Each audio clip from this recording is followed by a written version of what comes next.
todo el mundo. Ujú. Ahí está, estamos en vivo. A ver, voy a probar algo. Perfecto.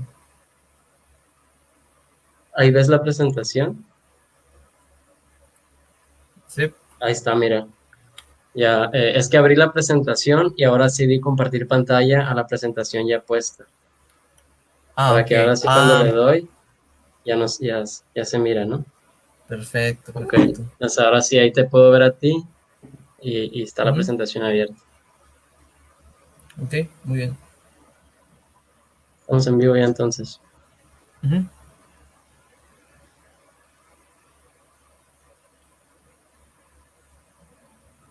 Muy bien, entonces,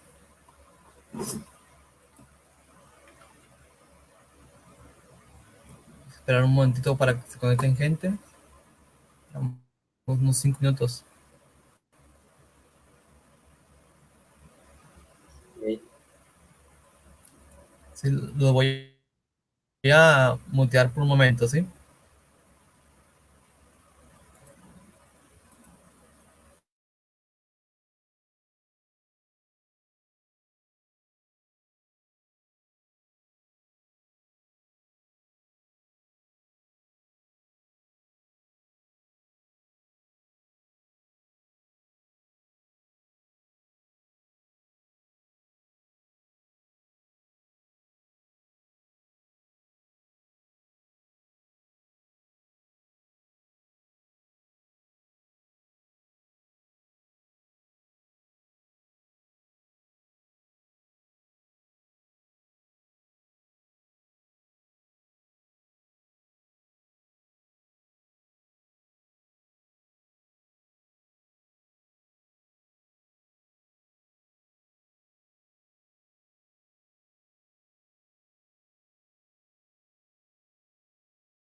Pues ya hay 30 personas en vivo.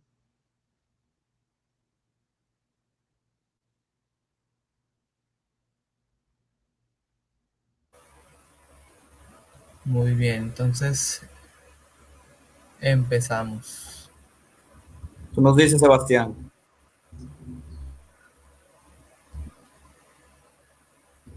Empezamos. ¿Sí está bien?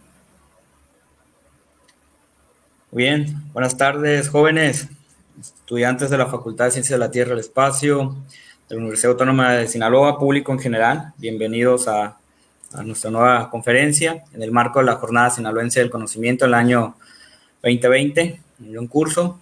Continuamos con la conferencia del licenciado Omar Ulises Reyes Amador, denominada ¿Cómo es el universo? Pero antes de que inicie el licenciado Omar Ulises, con todo respeto, si me permite, voy a leer un poco de su semblanza. El licenciado Omar Ulises Reyes Amador es egresado de la licenciatura en Astronomía de la Facultad de Ciencias de la Tierra y el Espacio de nuestra universidad. Actualmente se encuentra estudiando la maestría en astrofísica en el Instituto de Radioastronomía y Astrofísica de la Universidad Nacional Autónoma de Sinaloa, Campus Morelia. Es fundador y director del proyecto de divulgación científica Astronomízate, que inició en enero del 2018. miembro de la Asociación Sinaloense de Astronomía desde el 2015 y miembro de Astronomía en tu Bolsillo desde julio del 2019, en donde ha participado con la publicación de artículos de divulgación científica en la revista Astronomía en tu Bolsillo. Además, a lo largo de su carrera profesional ha realizado estancias de investigación científica en diferentes instituciones nacionales e internacionales, como el Instituto Nacional de Astronomía, Óptica y Electrónica, el Instituto de Astronomía en la UNAM y el Instituto de Astrofísica de Andalucía. También ha hecho estancias de observación astronómica en observatorios nacionales e internacionales como el Observatorio Astrofísico Guillermo Haro, el Observatorio Astronómico UAS-ISON y el Observatorio Sierra Nevada. Por último, el licenciado Reyes Amador ha impartido un considerable número de conferencias, cursos y talleres en el Centro de Ciencia de Sinaloa, la Facultad de Ciencia de la Tierra y el Espacio, el Museo Trapiche, la Noche de Estrellas y en muchos otros eventos de comunicación y divulgación de la ciencia. Es un gusto para mí, Ulises, presentarte como ponente en la conferencia en esta jornada sinaloense del conocimiento y te dejo todo el espacio. Sé que lo harás de una forma muy bien y llamarás la atención bastante de nuestros jóvenes. Y no te olvides, pues, impulsar al final ese conocimiento de nuestros chicos, estudiantes y población en general, porque créeme que hay público en general, no solamente de la Facultad de Ciencia de la Tierra y el Espacio. Adelante, Ulises. Muy bien, muchas gracias, ingeniero Armando, actual secretario académico de la facultad, que también tuve el honor de que fuera mi profesor durante la carrera. Y gracias por la introducción. Y bueno, vamos a iniciar. En esta ocasión quise pues tomar un tema para presentar que no suelo exponer. Es un tema que habla sobre la cosmología o la visión de cómo es el universo.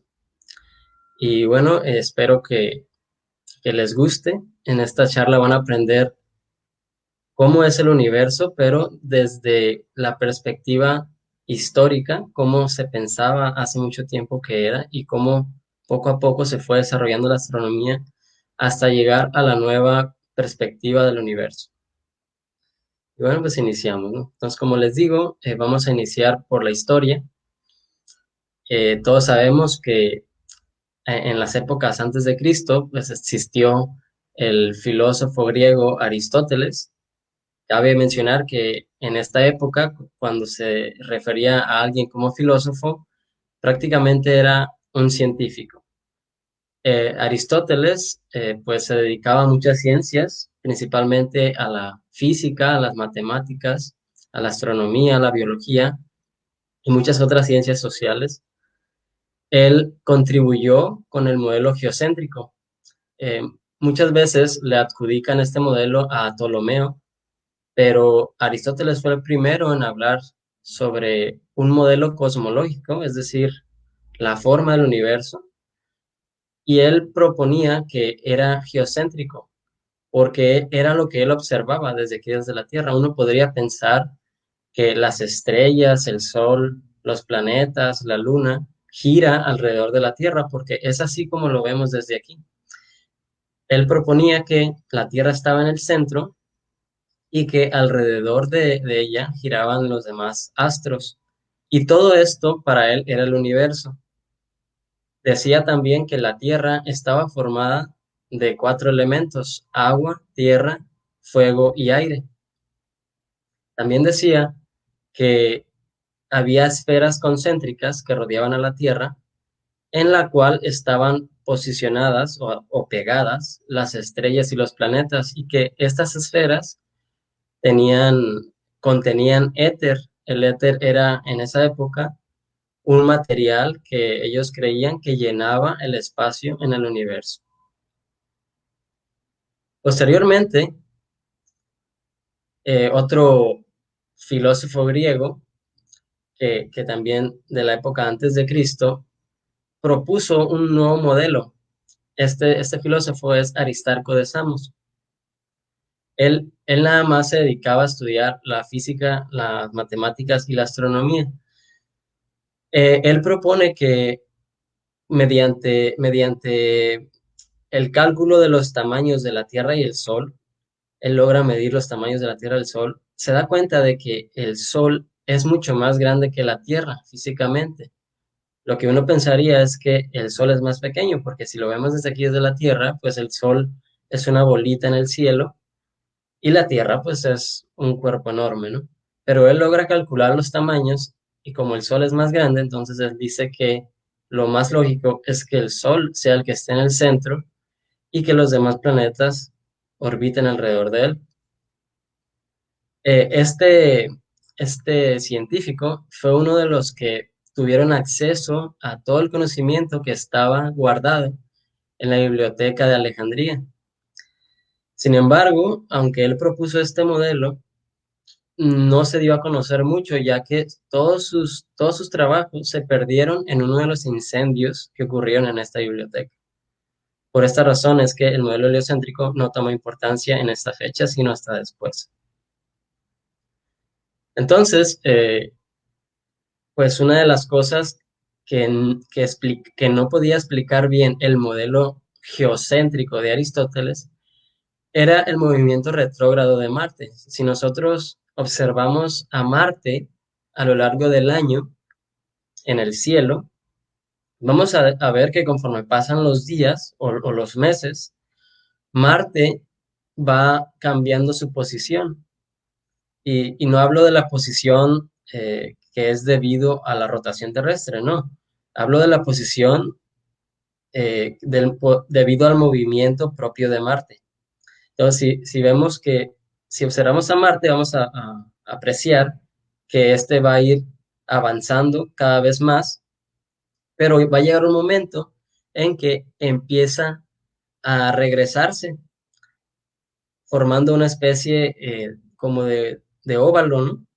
Y después termina de regresarse y otra vez comienza a avanzar. Este movimiento es a lo que se le conoce como movimiento retrógrado. Pues llega Ptolomeo, ya en la época después de Cristo, y propone el modelo geocéntrico de Aristóteles, o sea, él tenía las mismas ideas de Aristóteles, con la diferencia de que en vez de que fueran círculos o esferas concéntricas, las órbitas de los planetas alrededor de la Tierra, él decía que eran excéntricas, es decir, más como elipses, pero también decía que la Tierra era el centro. Entonces, para explicar estos movimientos retrógrados, él propone epiciclos. Quiere decir que los planetas, además de que orbitan alrededor de la Tierra, también están orbitando alrededor de un punto imaginario, de un punto vacío, y están creando estos epiciclos. Entonces, aquí vamos a ver cómo eh, proponiendo estos, déjenme cambio la pantalla para que puedan ver la animación. Mm.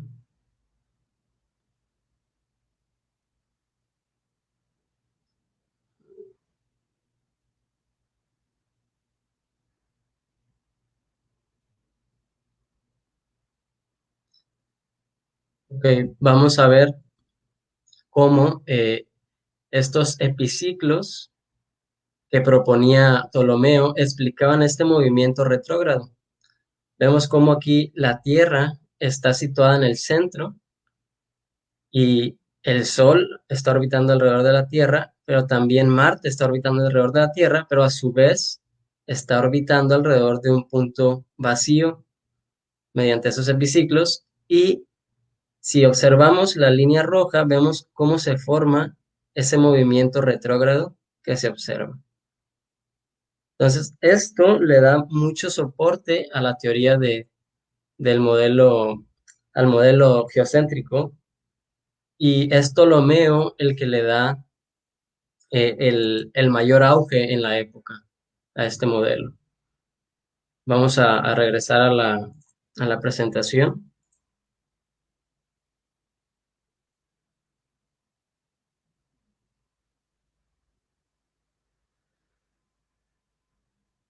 Entonces, pues toda la gente, todos los científicos de la época y la población en general creía que el universo era geocéntrico, que la Tierra se situaba en el centro.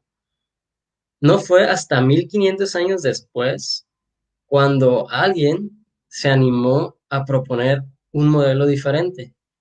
Y este alguien fue Nicolás Copérnico, que vivió de los años de 1473 a 1543. Él propone que en vez de que la Tierra esté en el centro, el Sol es el que debe estar en el centro. Él no lo propone así nada más, ¿no? Él tenía estudios previos, él se había basado en modelos de otras personas que ya habían antes pensado en un modelo diferente. Y entonces, pues él propone este modelo, pero no fue aceptado tan fácilmente, ¿no? Muchos científicos, pues, no estaban en contra de este modelo porque ellos creían firmemente en un modelo geocéntrico, pero Copérnico se esforzó por explicar la mayor cantidad de las observaciones, ¿no? Entonces, una de ellas, pues, fue el movimiento retrógrado de Marte, ¿no? También, aunque los epiciclos explican muy bien el movimiento retrógrado de Marte, si ponemos epiciclos en los demás planetas, vamos a armar un caos. Si nosotros, olvidé aquí poner una animación donde se compara el modelo geocéntrico y el heliocéntrico, pero si vemos el geocéntrico con epiciclos, vamos a ver que al final se hace un rayadero de órbitas, ¿no? Mientras que el movimiento heliocéntrico es algo mucho más fácil de describir matemáticamente y por lo general en la naturaleza los procesos físicos tienden a comportarse de la manera más simple. Entonces aquí podemos observar que en un modelo heliocéntrico donde el Sol está en el centro y luego sigue la órbita de la Tierra y después la órbita de Marte, si la Tierra orbita más rápido que Marte, vamos a ver este fenómeno. Aquí observamos en los puntos 1, es donde empieza la órbita, digamos. Entonces, en esta posición 1, la Tierra está aquí y Marte está acá. Entonces, proyectadamente, vamos a observar a Marte en esta posición.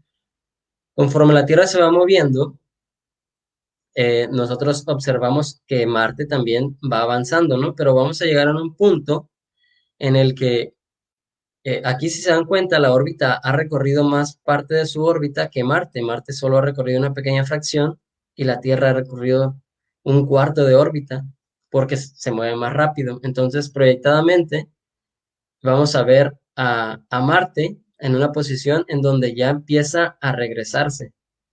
Después, en el punto 6, la Tierra ya rebasó a Marte y entonces es donde vemos nosotros en el cielo que Marte se está regresando. Vamos a ver otra animación para que les quede más claro esto del movimiento retrógrado.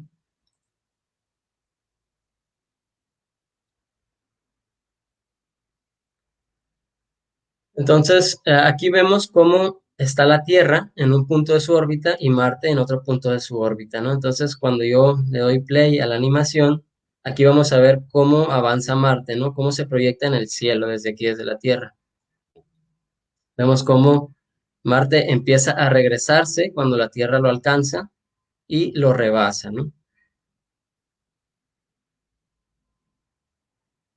Pero después, cuando la Tierra ya otra vez empieza a posicionarse en otra parte de su órbita, Marte otra vez comienza a tomar el mismo rumbo que tenía antes, ¿no? Y ese es el movimiento retrógrado. Entonces, el modelo heliocéntrico, al explicar muy bien el, el movimiento retrógrado de Marte, pues le da también mucho soporte. Y es donde comienza a tener importancia. Pero el mayor soporte a este modelo heliocéntrico se lo dieron estas tres personas que vemos aquí. De izquierda a derecha tenemos a Tycho Brahe, Galileo Galilei y Kepler, que vivieron en la misma época. El primero, el Tycho Brahe, era un rico, ¿no?, de la época, que estaba interesado por la ciencia, y él tenía su propio observatorio en casa, tenía un montón de instrumentos astronómicos como cuadrantes, octantes, astrolabios. Y Kepler, el de la derecha, era su estudiante. Kepler era una persona muy inteligente, que no era rico como Tycho Brahe, pero podía utilizar los instrumentos de Tycho Brahe para ayudarle, o para entre los dos desarrollar la astronomía y realizar mediciones muy importantes. El del medio, Galileo Galilei, también fue un astrónomo italiano al que se le adjudica el invento del telescopio. Históricamente, según hay escritos que dicen que el telescopio lo inventaron en Holanda, si no mal recuerdo, pero no le dieron un uso para la astronomía. Fue Galileo Galilei el que comenzó a copiar, digamos, la estructura del telescopio que había visto en Holanda, y fue el que le dio la aplicación astronómica. Galileo Galilei fue el que le dio el mayor soporte al modelo heliocéntrico, porque pudo explicar otra de las cosas que el modelo de Ptolomeo no explicaba muy bien, y es el de las fases de Venus. Por si no lo sabían, así como la Luna tiene fases, también Venus tiene fases, y también Mercurio.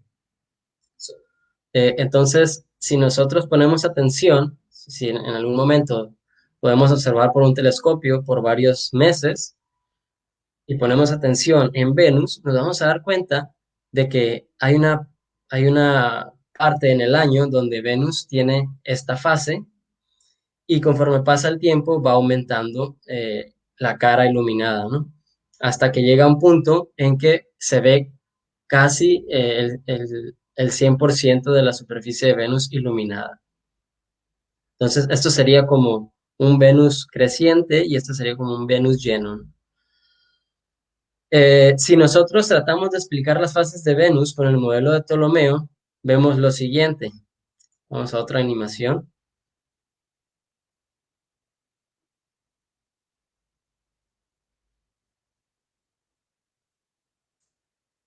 Con el modelo de Ptolomeo, el modelo geocéntrico, vemos que Venus tiene su epiciclo, ¿no? Orbita alrededor de la Tierra, pero orbita alrededor del punto vacío. Entonces, y acá está el Sol, ¿no? Entonces, si yo le doy play a la animación, vemos que sí se forman fases en Venus, pero no llega a estar más lleno de la mitad. Y además, hay un punto en que Venus se ve más grande, porque es cuando más se acerca a la Tierra. Y hay un punto en el que Venus se ve más chiquito, que es cuando está más lejos de la Tierra. Miren, aquí podemos ver que la fase más grande de Venus no llega ni a un cuarto de fase, ¿no? Que es así como se le llama a la fase de la Luna, un cuarto, ¿no? Y lo que se observaba, lo que observó Galilei mediante el telescopio, es que Venus se llenaba casi todo. Entonces, esto pues le da como que una patada al modelo geocéntrico, y le da más soporte al modelo heliocéntrico. Miren qué pasa en el modelo heliocéntrico. En el modelo heliocéntrico, donde el Sol está en el centro, luego está Venus y después está la Tierra, vemos cómo, dependiendo de la posición de Venus con respecto a la Tierra y el Sol, pues cambian las fases, ¿no? Vean cómo cuando el Venus se posiciona en dirección opuesta a la Tierra, relativamente al Sol, pues es cuando se ve lleno. Pero cuando Venus está casi en la misma posición que la Tierra, es cuando se ve en fase de creciente o fase de nuevo, ¿no? Entonces, esto es lo que le da mayor soporte al modelo heliocéntrico. Y fue gracias a observaciones que realizó Galileo Galilei. Muy bien, volvamos a la presentación.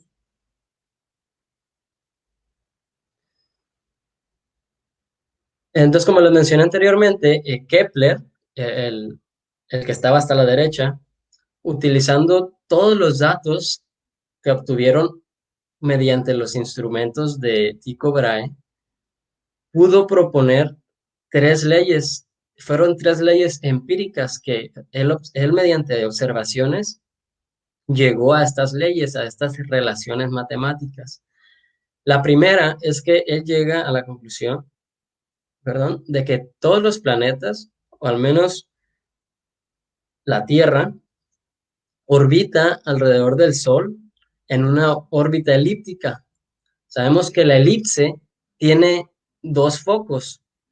En el caso del círculo, el foco está en el centro, pero en la elipse, como se hace más alargada, es como un círculo achatado, el foco que está en el centro se separa en 2 focos, y entonces un foco está a la izquierda y otro foco a la derecha. Entonces, dice que el Sol se posiciona en uno de los focos y el otro foco está vacío. Esa es la primera ley. Un planeta orbita alrededor del Sol en una órbita elíptica y el Sol está en uno de sus focos. La segunda ley es que dice que un planeta barre áreas iguales en tiempos iguales dependiendo de la posición en la que vaya, ¿no? Por ejemplo, al planeta de aquí a acá le toma 6 meses y esta área es igual al área opuesta, al área del otro lado, que se forma aquí, y al planeta también le toma de aquí a acá 6 meses. Pero si se dan cuenta, aquí recorrió más distancia alrededor de la órbita y aquí recorrió menos distancia. ¿Qué significa esto? Pues que los planetas se mueven más rápido cuando están más cerca del Sol que cuando están más lejos.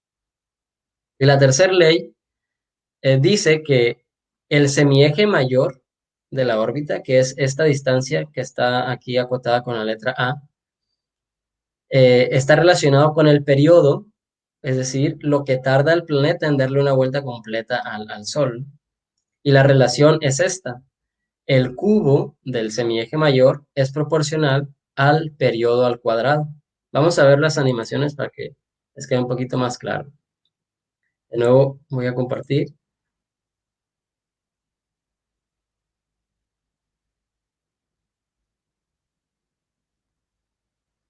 Bien, entonces tenemos la primera ley. La primera ley aquí, déjenme mostrar los semiejes y el foco vacío que les digo, ¿no? Entonces, aquí en la primera ley dice que pues, los planetas orbitan alrededor de una órbita elíptica y el Sol está en uno de los focos. Listo, esa es la primera ley. La segunda ley dice que los planetas barren áreas iguales en tiempos iguales, ¿no? Entonces aquí vemos, por ejemplo, que cuando el planeta cruzó de este punto a este punto, barrió el área esta de color como café, la cual es igual al área de color café que está acá de este lado, y esto es porque el planeta aquí avanzó más lento porque estaba más lejos del Sol que cuando estaba cerca. Entonces, es ahí donde se demuestra la segunda ley de Kepler. Y la tercera ley, pues se observa en esta grafiquita que vemos aquí. Cuando el semieje mayor aumenta, el periodo también aumenta. Para el caso de la Tierra, pues la Tierra se encuentra a una unidad astronómica del Sol, y pues si elevamos 1 al cubo, pues es 1, y eso es igual al periodo, que es de 1 año, ¿no? Y esto se aplica para los demás planetas también. Muy bien, vamos a la presentación.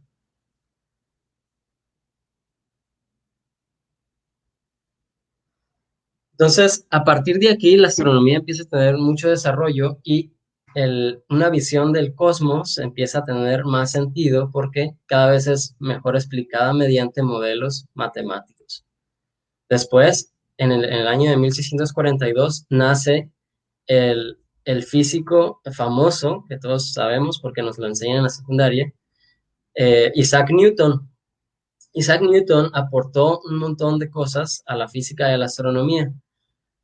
Una de las cosas que aportó a la física es que, bueno, también a la astronomía, es que la luz, como vemos en este dibujito, la luz cuando pasa a través de un prisma de cristal, se dispersa en los colores del arco iris.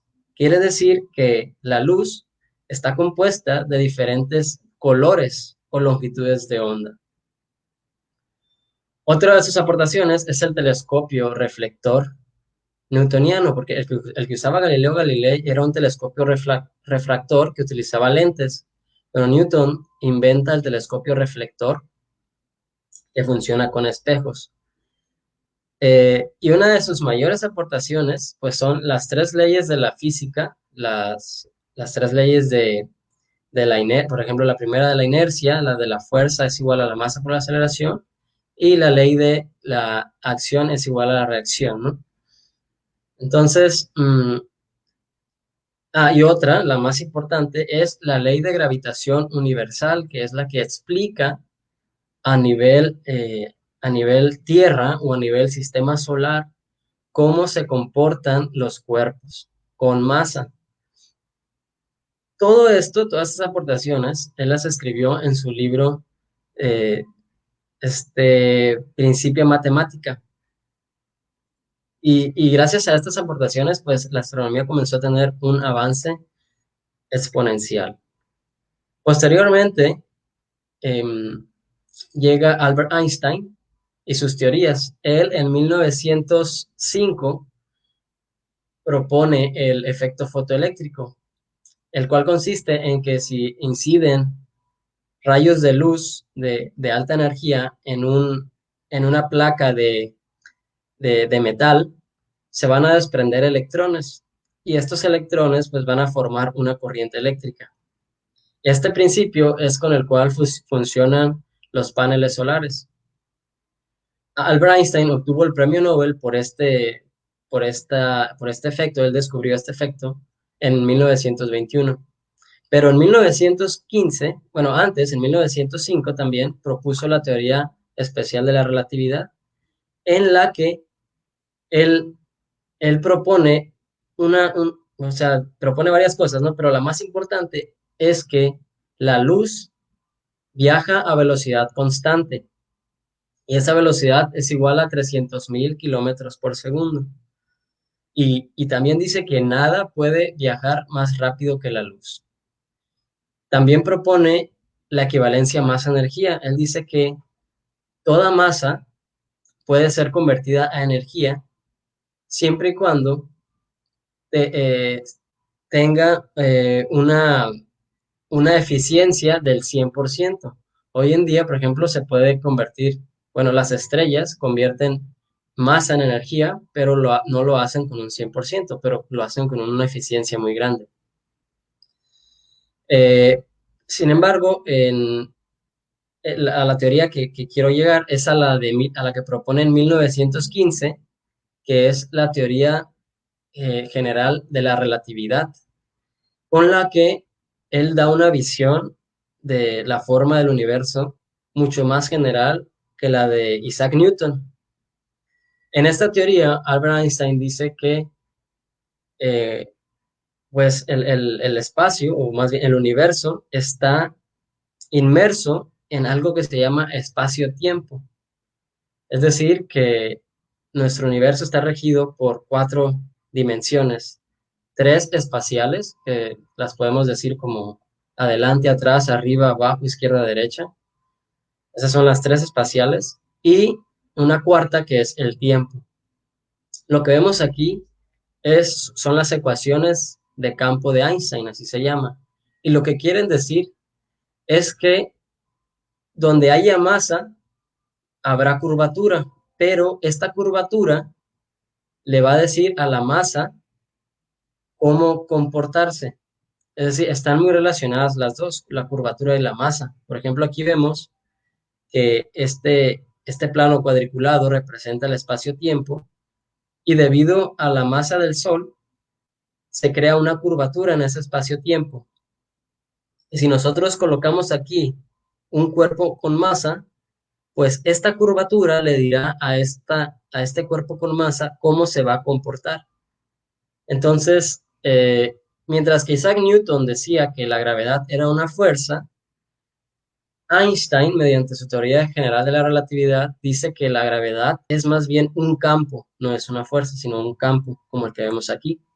Es decir, que el Sol está produciendo este campo de gravedad que produce a su vez esta curvatura y que por esa razón los planetas orbitan al Sol, porque en realidad están como cayendo al Sol, pero nunca terminan de caer porque están como que en una órbita infinita, ¿no? Ahí, no sé si alguna vez les ha tocado ir a algún museo y ven como un cono y tiran una moneda y la moneda empieza a girar, ¿no?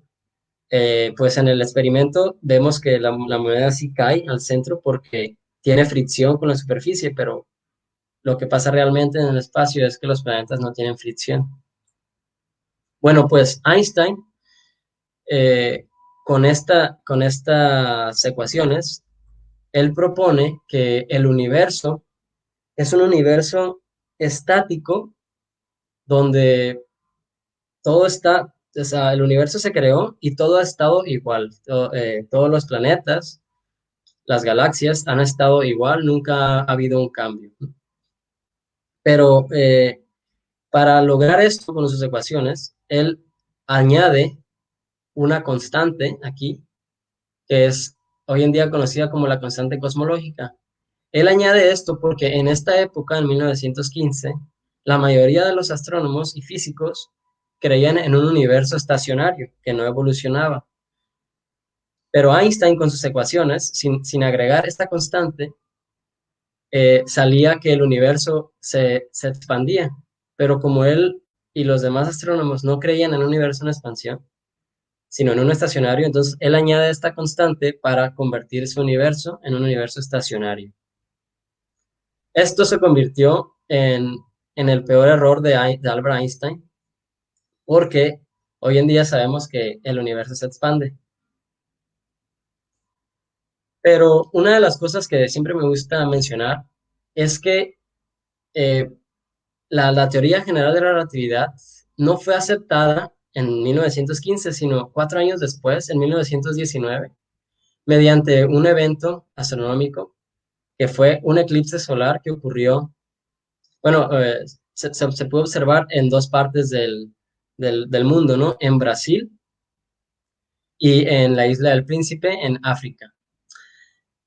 Entonces, pues fueron astrónomos, ¿no? A diferentes puntos a observar este eclipse porque querían demostrar uno de los efectos de la teoría general de la relatividad, que era que la luz también se curva cuando pasa por un campo gravitacional. O sea, no solamente los objetos con masa se curvan, sino también la luz.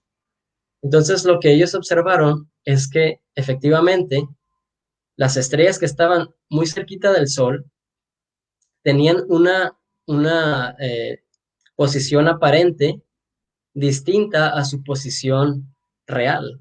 Y esto es porque la luz pues era curvada por el campo gravitacional del Sol y esto hacía que los astrónomos la vieran en una posición diferente. Obviamente esto no lo confirmaron en ese mismo momento, sino después cuando compararon las coordenadas reales de las estrellas y las coordenadas que tenían cuando estaba el Sol cerquita de ellas. ¿Y por qué un eclipse solar? Porque un eclipse solar es la única manera de observar las estrellas cerquita del Sol, ¿no? Si volteamos ahorita a ver al Sol en el pleno día, pues no vamos a ver ninguna estrella. Pero en un eclipse solar, el Sol es tapado por la Luna, se hace de noche y ahí es donde podemos ver estrellas cerquita del Sol. Bueno, entonces, a partir de ahí, la teoría de relatividad general toma mucha importancia, pero 5 años después de que se propuso, en 1920, hay un gran debate entre astrónomos que pensaban de manera diferente. Unos, los que apoyaban a Heber Curtis, decían que unas nebulosas espirales que se observaban en el cielo eran galaxias como la nuestra, mientras que otra idea, que era la que apoyaba Harlow Shapley, decía que todo el universo es nuestra galaxia y las nebulosas espirales que se observaban estaban dentro de nuestra galaxia. Pues en este gran debate no se llega a ninguna conclusión porque ninguno de los dos pudieron aportar pruebas que le dieran aceptación a sus ideas.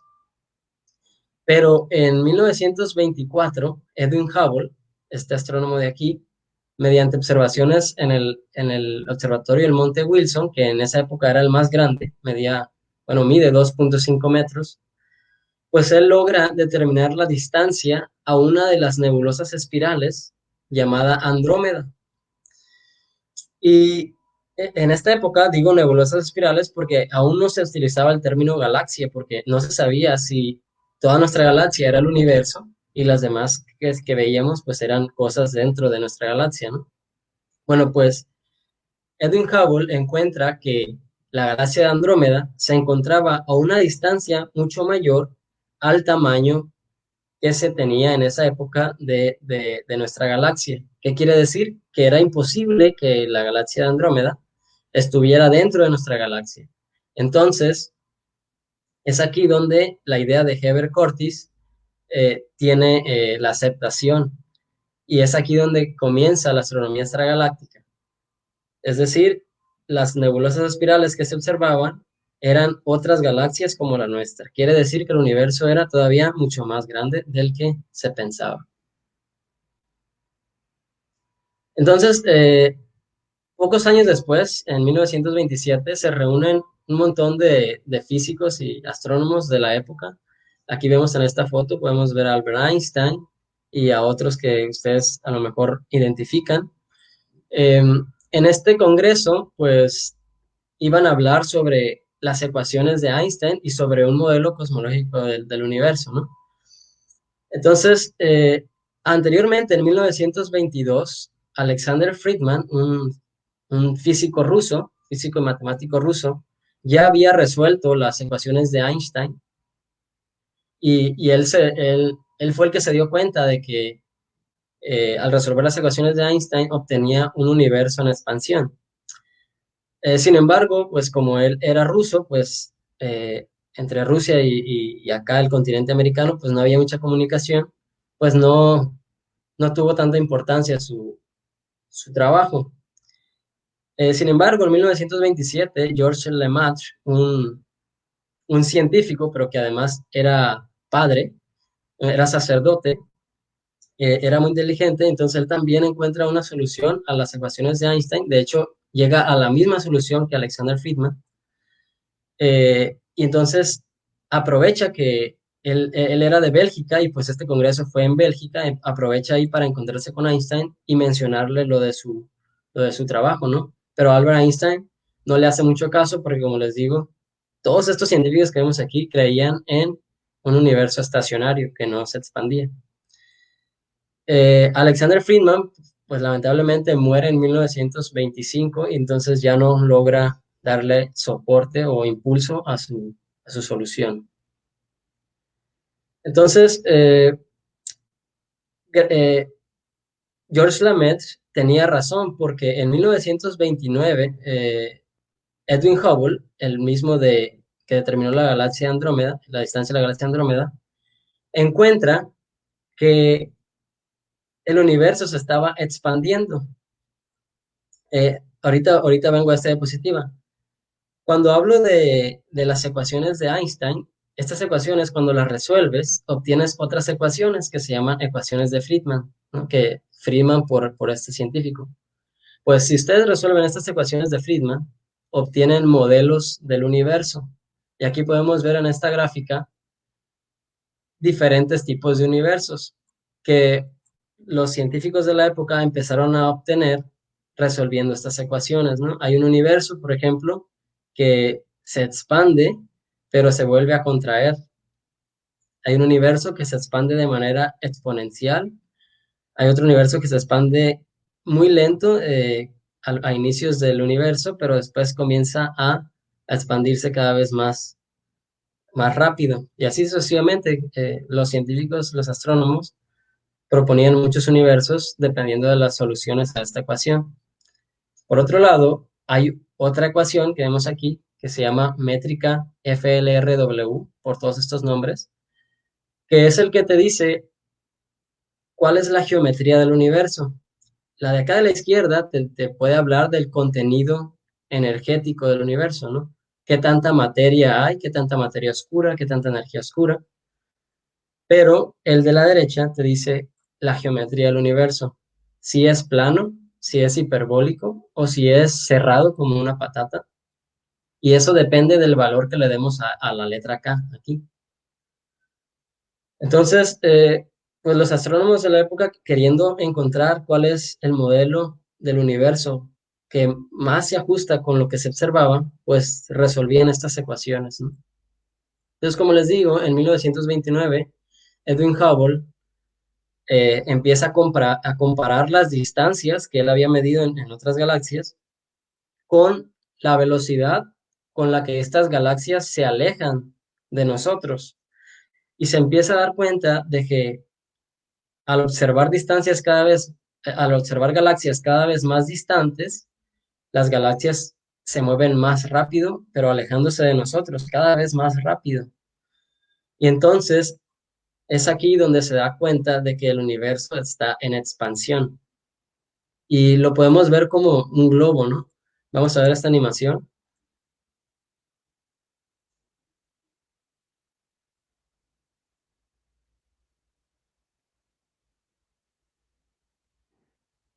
Entonces, supongamos que tenemos un globo y en el globo están pegadas unas monedas, ¿no? Entonces, el universo se expande analógicamente como este globo cuando se infla. Entonces, vemos que conforme el globo se infla, las monedas empiezan a separarse unas de otras. Es lo que pasa con el universo, pero en vez de monedas, serían cúmulos de galaxias, ¿no? Conforme el universo se expande, pues los cúmulos de galaxias se alejan entre ellos. Pero no es tanto porque los cúmulos de galaxias se muevan muy rápido, sino que el espacio que hay entre ellas se expande.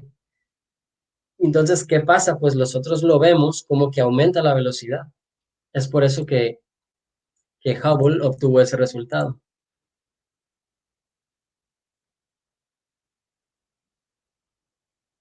Bueno, volvamos a la presentación. Entonces, hasta aquí, eh, partiendo de un modelo geocéntrico, luego un modelo heliocéntrico, ahora sabemos que el universo no es solo el sistema solar, sino que en el sistema solar está dentro de una galaxia y que hay más galaxias como la nuestra y que todas estas galaxias se alejan unas de otras, ¿no? Porque el universo se expande. Entonces, viene la teoría del Big Bang porque los astrónomos empiezan a cuestionarse, bueno, si el universo se expande, quiere decir que si nos vamos al pasado, tenía que haber una fecha o un punto en el que todo el universo estaba junto, todo el universo estaba comprimido en un puntito, ¿no? Porque si lo que vemos es que se va expandiendo conforme pasa el tiempo, pues si hacemos si rebobinamos al pasado, vemos que el universo debería estar comprimido en un solo punto. George Lamaitre le llamó a su teoría el huevo cósmico porque él decía que el universo se expandía, ¿no? Pero le puso huevo cósmico porque él decía que el universo debía tener un origen, ¿no?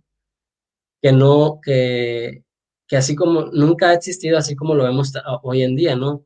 Tuvo un pasado, tuvo un origen.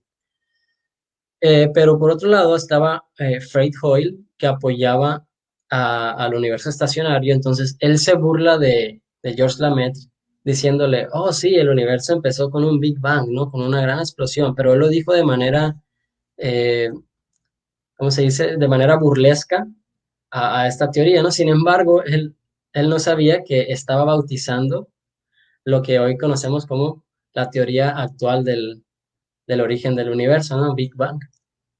Bueno, pues Georges Lamaitre y otros astrónomos de 1960, más o menos, estaban buscando ese origen, ¿no? del universo. Ellos decían, bueno, si todo el universo estaba comprimido, pues la luz no podía salir de ahí. Entonces, conforme se expandió el universo, llegó un punto en que la luz pudo salir. Entonces nosotros tiene que ser posible observarse esa luz desde aquí, desde la Tierra. Bueno, pues en 1965, Wilson y Penzias eran ingenieros, ellos trabajaban con antenas no me acuerdo el nombre de la industria, Industrias Bell, creo que era, encontraron sin querer queriendo esta radiación conocida como el fondo cósmico de microondas. Lo que vemos aquí es un mapa de de todo el cielo, o sea, de todo el cielo. O sea, si nosotros apuntamos con una antena a ondas de micras, vamos a obtener radiación. De hecho, esta radiación, el 10% de esta radiación la podíamos ver nosotros antes en las televisiones que utilizaban antenas, en el ruido esto de cuando había interferencia, ¿no? Este ruido que se ponía gris. El 10% de este ruido era debido a esta radiación de fondo cósmico de microondas, ¿no? Entonces, aquí lo que vemos es un mapa de todo el cielo y cada puntito, pues, tiene una temperatura. Aquí vemos que, por ejemplo, los puntitos rojos tienen una temperatura mayor a los puntitos azules. Sin embargo, esta temperatura es en microkelvins. Recordemos que los kelvins son una unidad para medir temperatura, pero si hablamos de micro, quiere decir que es algo muy chiquitito, ¿no? Quiere decir que las diferencias de temperatura entre los puntos rojos y los puntos azules aquí es muy pequeñita. Prácticamente todo lo que vemos aquí está a la misma temperatura. Entonces, los astrónomos se hacen una pregunta: ¿por qué el universo, en términos de energía o temperatura, es igual en todos sitios?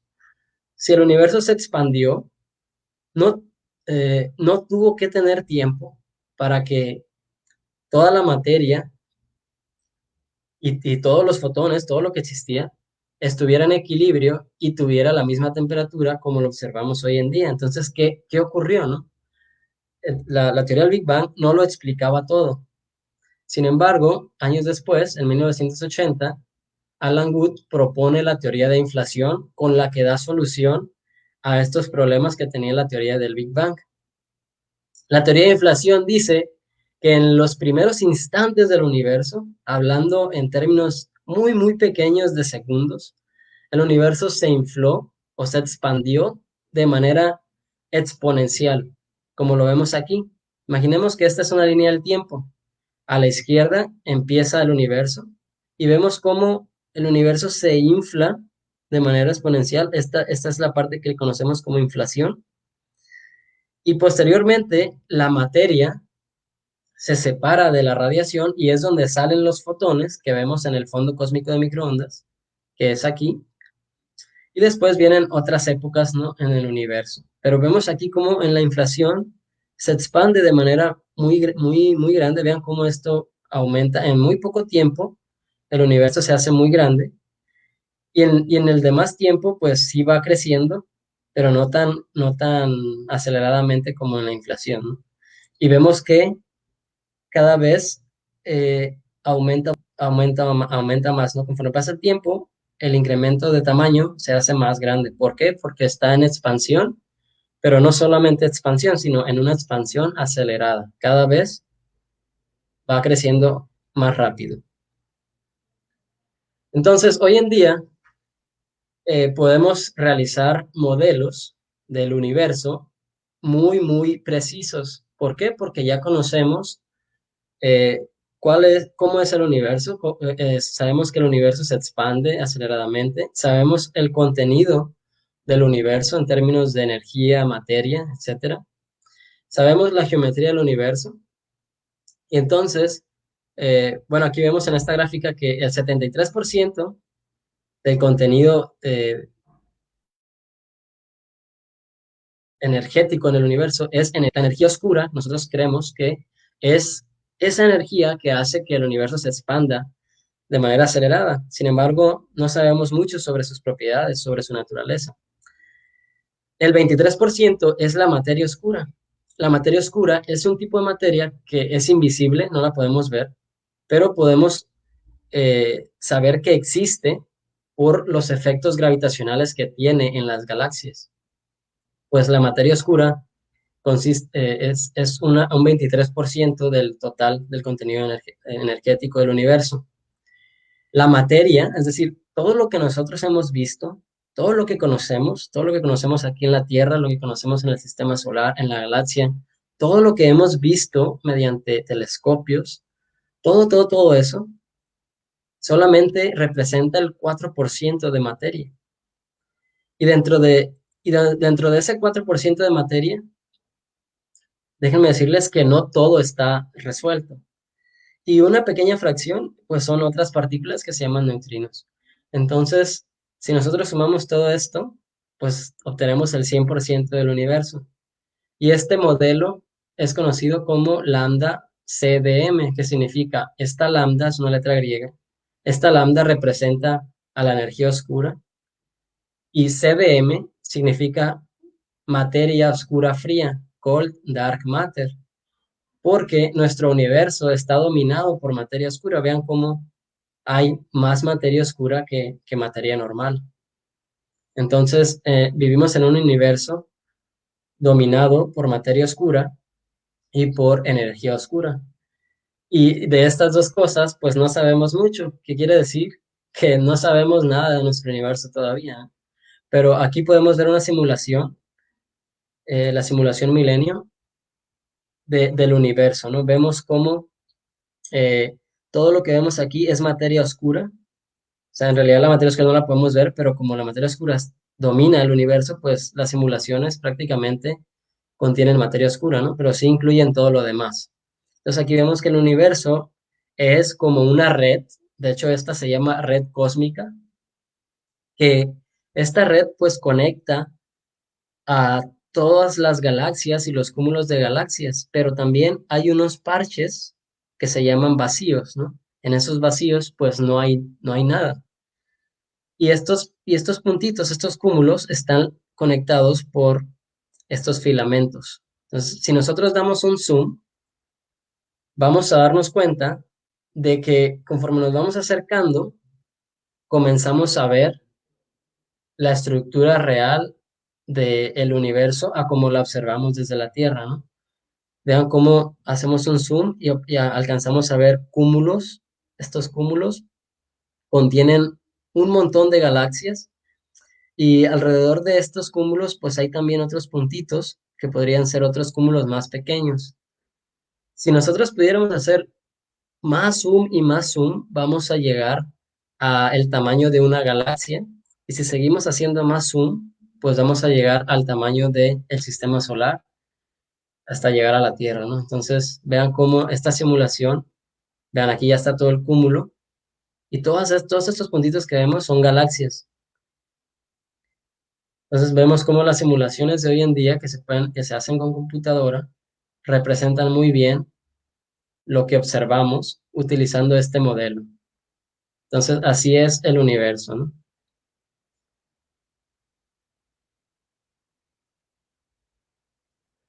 Bueno, en resumen, pues primero se pensaba que el universo era geocéntrico y que todo nuestro universo era nada más el sistema solar. Posteriormente se propone el modelo heliocéntrico, donde en vez de que la Tierra esté en el centro, es el Sol el que está en el centro, pero todavía se sigue pensando que el sistema solar es nuestro universo. Después llegan Kepler y Newton con sus leyes que le dan un impulso grandísimo a la astronomía.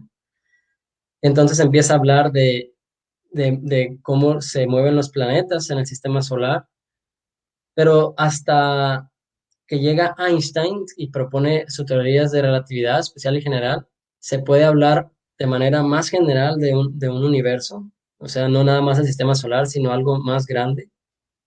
Sin embargo, se creía en un universo estacionario hasta que llega Edwin Hubble, que descubre la expansión del universo y que también, gracias a él, se sabe que nuestro sistema solar está en una galaxia, pero que hay más galaxias como la nuestra.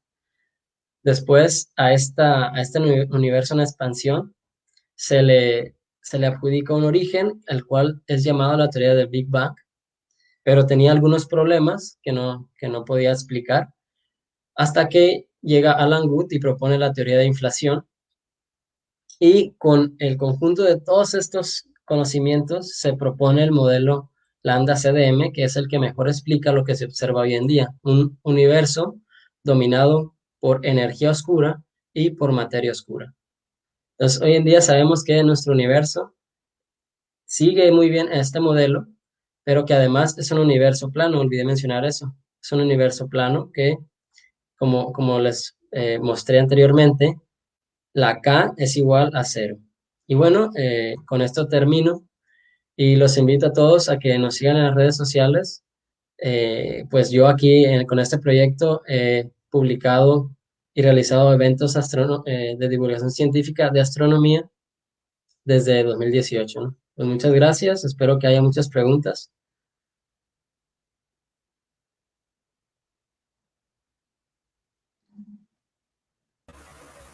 Muy bien, Ulises. Muchas gracias. Aquí hay unas preguntas, se las voy a poner aquí en pantalla y espero las pueda responder. Muy bien. Muchachos, hagan preguntas, aprovechen. Disculpen por pasarme mucho, pero sí quería explicar muy bien todo. Pasé mucho de tiempo.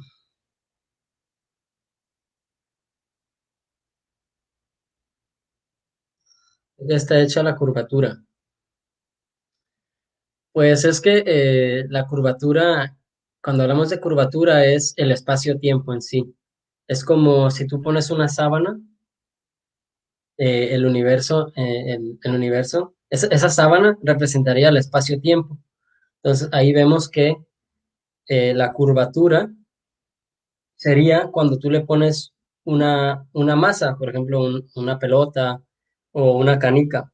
Vamos a ver cómo la sábana se curva, ¿no? Entonces, eso es la curvatura, o sea, no es que esté hecha de algo, sino que es más bien la geometría del espacio-tiempo, y el espacio-tiempo sí está hecho de algo, el espacio-tiempo está hecho materia, de materia oscura, materia normal, energía oscura, y lo demás que les mostré en el diagrama.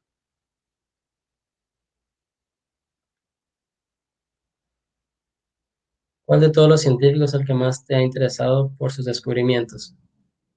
Buena pregunta. Bueno, en un principio a mí me interesaba mucho en Newton, porque para la época de Newton, la verdad, él realizó muchos aportes a la física, a la astronomía. Sin él, no creo que hayamos podido llegar a donde estamos. Pero conforme fui estudiando más física, astronomía, cosmología, me fue atrapando más las teorías de Albert Einstein. Porque pues Albert Einstein, digamos que es una teoría más general que las de Isaac Newton. O sea, tú puedes explicar las teorías de Isaac Newton con Albert Einstein, pero con Albert Einstein puedes explicar mucho más, ¿no?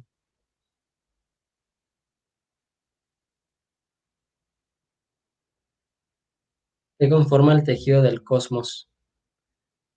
Pues este tejido del cosmos, pues es como algo imaginario que representamos nosotros con este tejido, ¿no? Con esta malla. Lo que, lo que realmente hay materia, hay energía, ¿no? Es como un contenido, así como una sopa, ¿no? Todos los planetas, las galaxias, todo lo que hemos visto está dentro de una sopa, y, y el caldito sería como esta malla, ¿no? Que está dominada por energía oscura. No es que no es algo muy tangible que digamos, ¿no? Pero lo representamos por medio de esta malla, de este tejido. O a qué tejido cósmico te refieres. No sé si te refieres a la red cósmica que mencioné al final, pero bueno, te voy a explicar también. La red cósmica de al final está compuesta de energía oscura y materia oscura principalmente.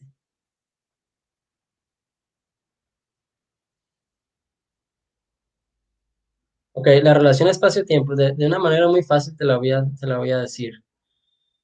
Eh, Tú puedes posicionarte en un punto en el espacio, pero si consideramos también el tiempo, por ejemplo, si nosotros medimos nuestras coordenadas en este instante y no nos movemos, nos quedamos en el mismo sitio ahí sentados, si dejamos pasar el tiempo, un año, y volvemos a medir nuestras coordenadas, nos vamos a dar cuenta que ya no estamos en el mismo lugar relativamente a el Sol, por ejemplo. ¿Por qué? Porque la Tierra orbita al Sol. Entonces, en un momento estamos en una coordenada, conforme pasó el tiempo, pues la Tierra se movió y ahora está en otra coordenada. Para nosotros pensaríamos que sí estamos en el mismo punto, pero no. Entonces, es por eso que siempre el espacio debe estar conectado con el tiempo. No se pueden separar como dos cosas.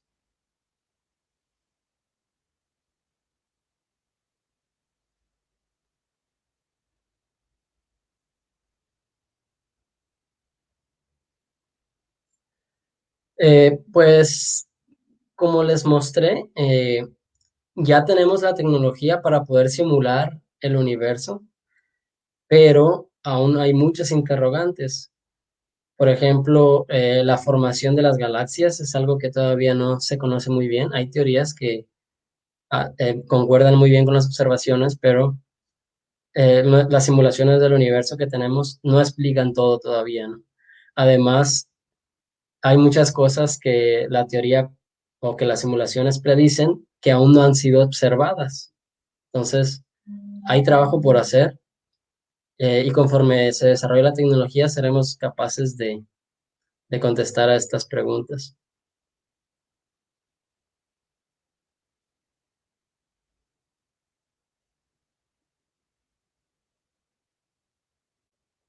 Aquí preguntan sobre oportunidades laborales de ser egresado astrónomo a nuestra facultad. Ok, cuando un astrónomo egresa de la facultad, las oportunidades laborales son muy bajas aquí en Sinaloa para encontrar trabajo, o sea, de astrónomo, trabajo de astrónomo, pues no queda otra más que ir a buscar en observatorios, ¿no? Y aquí en Sinaloa tenemos uno nada más, el Observatorio de Cozalá, o en, o en observatorios en otros estados.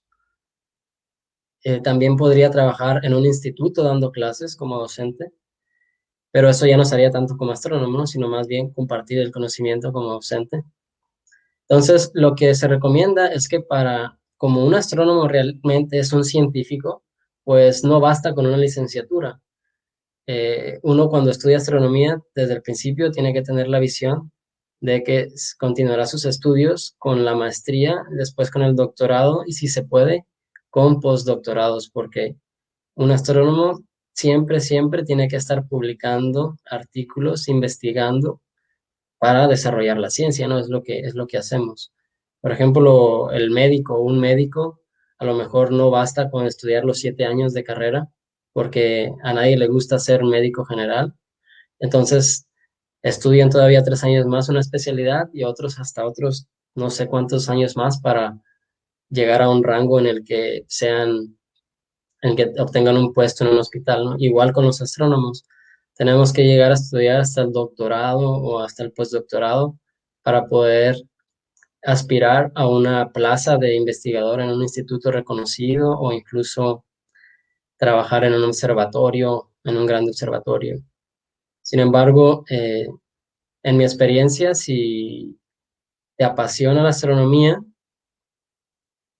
y si te apasiona la astronomía y tienes talento, si le echas ganas, las oportunidades llegan solas, pero siempre tienes que pensar en, en que te apasione. O sea, si no te apasiona, mejor no estudies astronomía, ni ninguna ciencia. La ciencia se estudia cuando te apasiona, por amor al arte, digamos. Uno no se hace rico siendo astrónomo ni científico.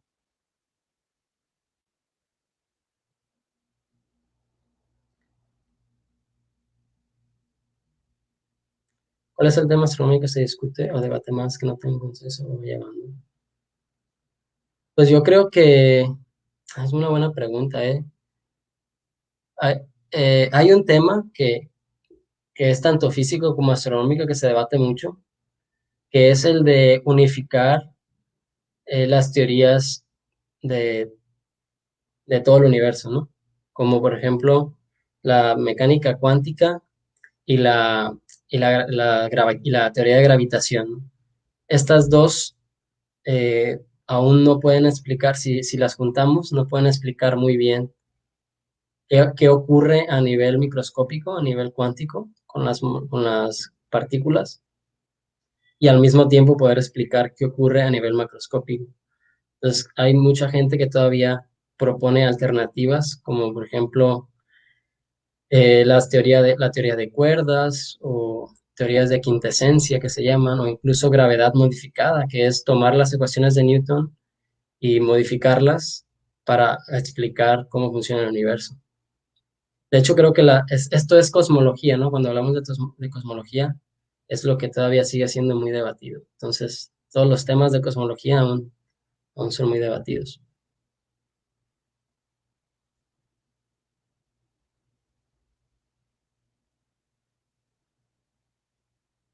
La materia oscura podría deslizarse por medio de ondas gravitacionales. Pues es que la materia oscura ya se detecta. La materia oscura se detecta por medio de su gravedad. O sea, vemos nosotros que en una galaxia hay más masa de la que debería de haber según la luz que vemos. Entonces, esta masa pues es debido a una materia que no podemos ver. Y además, en las curvas de rotación de las galaxias, cómo rotan las galaxias espirales, hemos visto que esta masa hace que las galaxias, conforme te alejas del centro, tengan la misma velocidad en las partes externas que en las partes centrales. Y lo que uno esperaría es que conforme te alejas del centro, así como en los planetas, ¿no? Entre más te alejas del Sol, pues te mueves más lento. Entonces, lo que hace la materia oscura es que no deja que las estrellas se frenen. Y si por medio de ondas gravitacionales, pues no sé la verdad si podríamos detectar materia oscura.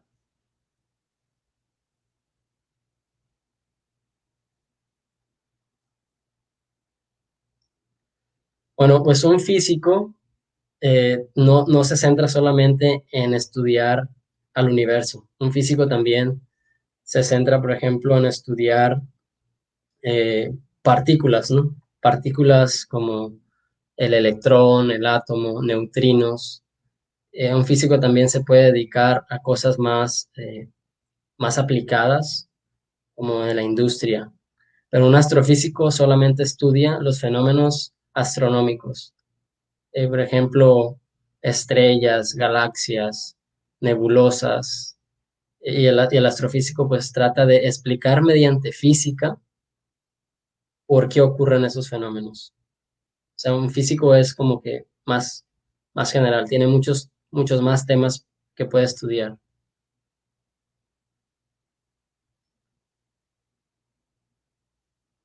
Actualmente solamente he publicado un artículo científico en colaboración con un grupo.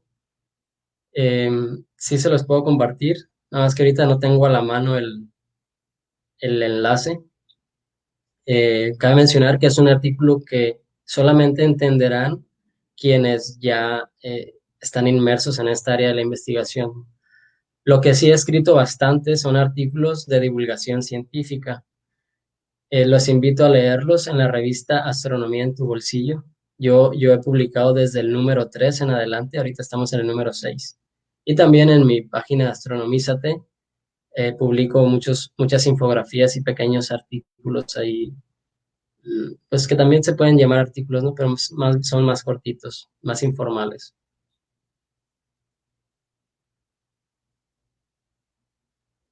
¿La materia extraña? ¿A qué te refieres que materia extraña? No sé a qué te refieres con materia extraña.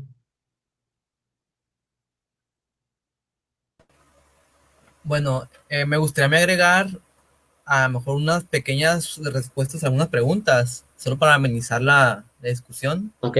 este, que serían en, en esta, de que pregunta Paulina Padilla, sobre cuál es el sistema astronómico que se discute y debate más, ¿sí? Que no tenga consenso, haya bandos. Creo que la respuesta aquí de Ulises fue como más física, ¿no? O sea, la relación entre las fuerzas, la identificación, pero yo creo que depende de qué bando, ¿no? Porque, por ejemplo, en la astrofísica extragaláctica se habla mucho de modelo unificado de los AGNs, de los LINERs, quasars, blazers, ¿no? Es como de qué ángulo ves tú una galaxia activa, ¿no? Es una.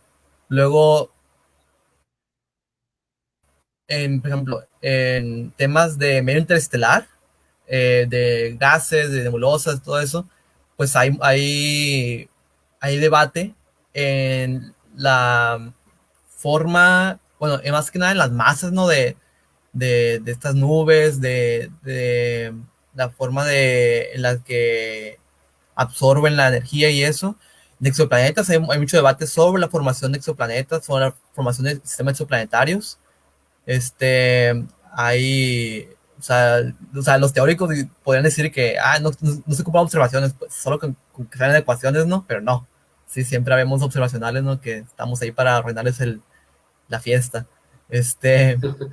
Pero algo también se me hace que es que todavía hay hay bandos que me entra un poco y creo que se debe también mucho a cosas astrofísicas, son los que quieren seguir la teoría de la relatividad para explicar fenómenos astrofísicos y los que quieren explicar estos mismos fenómenos pero por gravedad modificada, ¿no? Creo que Así es es. parte de la física, pero, o sea, hay quienes quieren unificar el modelo de genes con eso, quienes quieren explicar formación planetaria con eso igual, pues, hay grupos, pues. Entonces, a alguien que cree en la gravedad modificada, no le puede llegar con una teoría, te le pueden rechazar, ¿no? Si le pones tú la base de la relatividad, ¿no?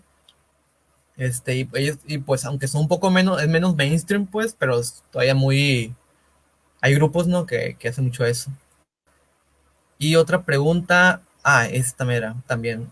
La materia oscura por medio de los gravitacionales, pues no sé si Ulises pueda, claro que sabe mejor que yo, pero creo que la materia oscura se mide más que nada, creo que por otros, ¿cómo decirlo? Por otros Mecanismos. medios, otros mecanismos, porque la onda gravitacionales te dice el impacto, ¿no? De dos masas este, más que nada, ¿no? Compactas. Compactas, sí.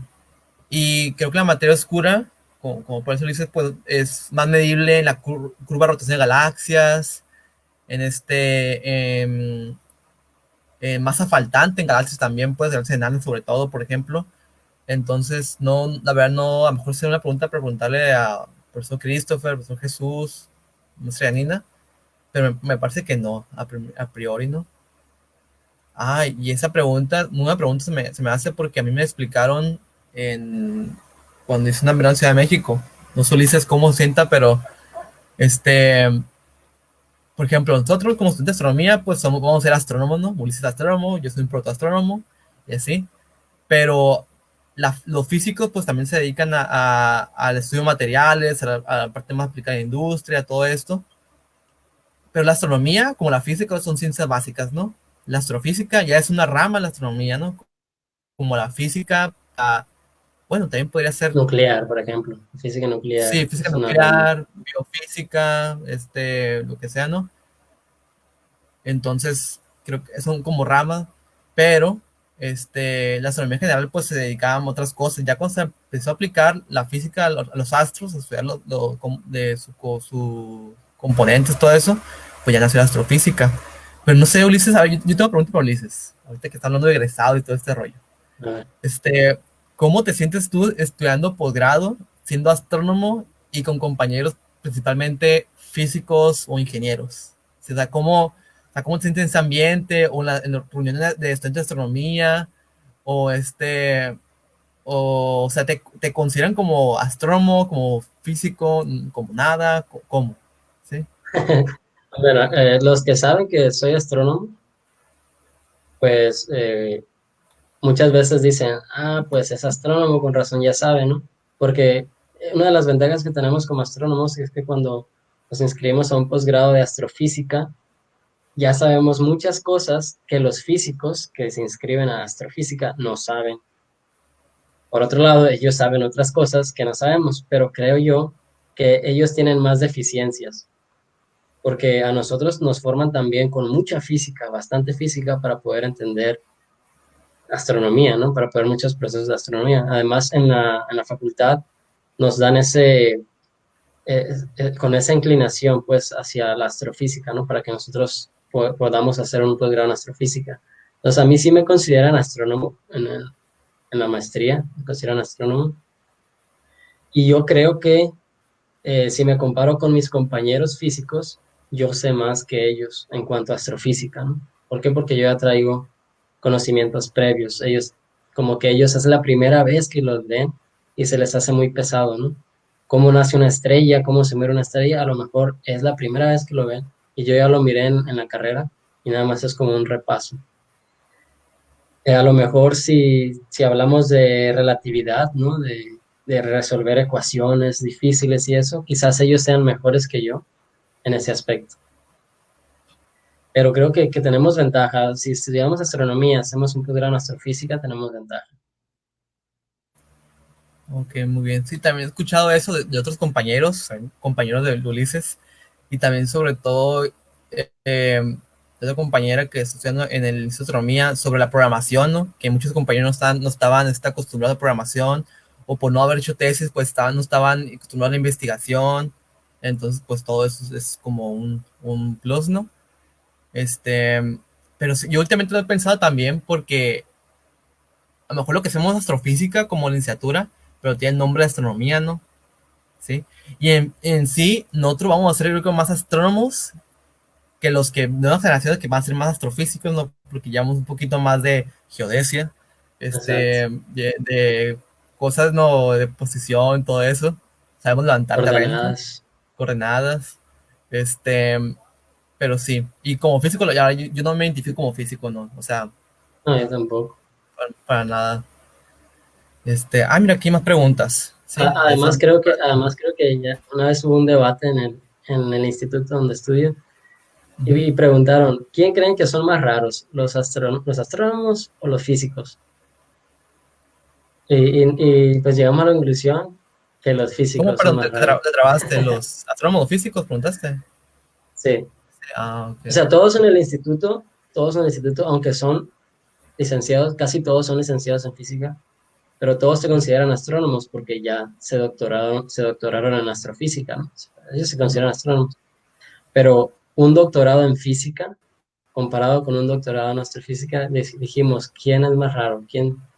O sea, raro en sentido de la personalidad y eso. No, pues que los matemáticos, no digo los físicos, ¿no? Pero los matemáticos son los que nos ganan a todos. No tengo palabras para responder esto. Aquí tenemos preguntas, sí, para que sea un poquito rápido y ya terminar. Sale. Ok, muy bien. Si el universo está siempre en expansión, ¿por qué no aumenta la distancia entre el Sol y la Tierra? Buena pregunta. Uno pensaría que con el paso del tiempo pues se van alejando, ¿no? Pero cuando hablamos de expansión del universo, lo que se expande es el espacio entre cuerpos ligados gravitacionalmente. Por ejemplo, el sistema solar es un cuerpo ligado gravitacionalmente, pero que a su vez está ligado con la galaxia, pero a su vez la galaxia está ligado con otras galaxias y esto forma un grupo de galaxias que si le metemos más galaxias, pues se convierte en un cúmulo de galaxias. Entonces, un cúmulo de galaxias es el cuerpo más masivo del universo ligado gravitacionalmente. Entonces, entre cúmulo de galaxias es donde se observa que el universo se expande. Es decir, esta expansión solamente afecta el espacio de donde no hay eh, cuerpos ligados gravitacionalmente, pues. O sea, dentro de un cúmulo no vamos a ver que las galaxias se expanden, ¿no? Pero sí vamos a ver que entre cúmulo y cúmulo sí se alejan debido a la expansión.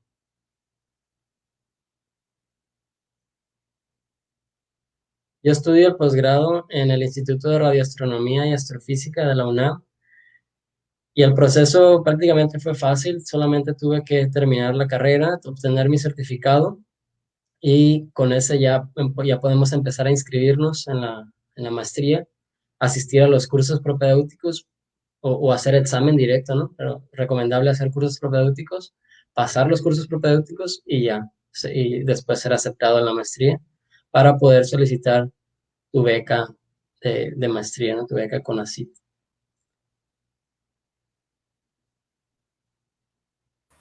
Bueno, muy bien. Entonces ya no hay más preguntas. Entonces me hace a mí grato presentarle aquí a licenciado Omar Ulises Reyes Amador.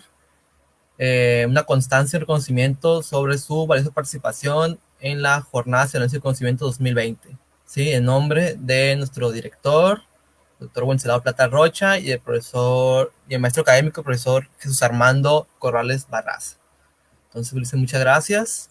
Espero que a Muchas todos les gracias. haya sido agrado la plática y esperemos que se nos vuelva a unir en el futuro. Muy bien. Muchas gracias. Gracias a todos por asistir. Espero que les haya gustado. Uh-huh. Bueno, muchachos, inscríbanse en el formulario, ¿sí? De registro. ¿Sí? Se va a cerrar en poco tiempo, así que cáigale. Muy bien. Adiós, muchachos.